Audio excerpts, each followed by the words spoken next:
ભગવાન સ્વામિનારાયણ કહે છે કે ગમે એવું યજ્ઞના પ્રસાદ રૂપે હોય તો પણ ક્યારે માંસ તો ખાવું જોઈએ નહીં.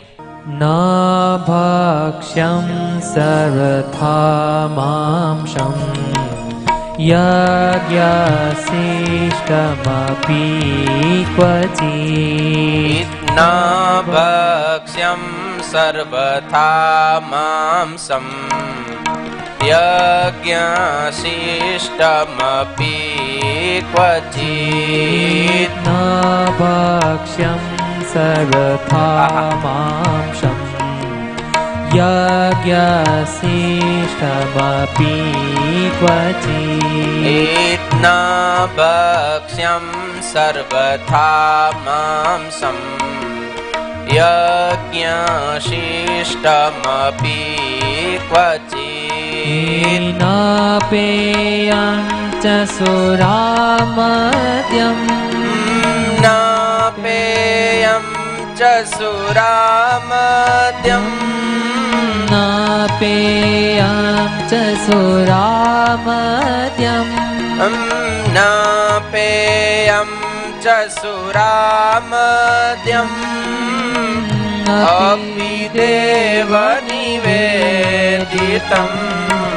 ન ભક્ષ્યં સર્વથા માંસં યજ્ઞશિષ્ટમપી ક્વચિત. ન ભક્ષ્યં સર્વથા માંસં યજ્ઞશિષ્ટમપી ક્વચિત.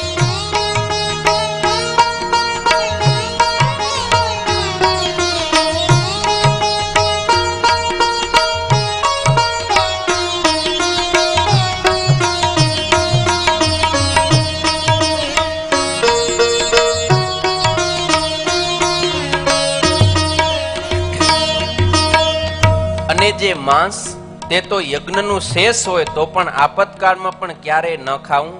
અને 3 પ્રકારની સુરા અને 11 પ્રકારનું મદ્ય તે દેવતાઓનું નૈવેદ્ય હોય તો પણ ન પીવું. આ રીતે ભગવાન શ્રી હરિએ અહીંયા કને ના પાડેલી છે. એક તો માંસ ન ખાવું, બીજું સુરા અને મદ્ય એનું ક્યારેય પાન ન કરવું.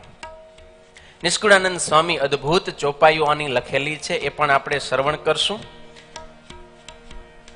યજ્ઞશેષ પ્રસાદી જે માંસ તેન ખાવો કે મારા દાસ. યજ્ઞશેષ પ્રસાદી જે માં તેન ખાવું કે મારા દાસ. યજ્ઞશેષ પ્રસાદી જે માંસ તેન ખાવું કે મારા દાસ. યજ્ઞશેષ પ્રસાદી જે માંસ તેન ખાવું કે મારા દાસ.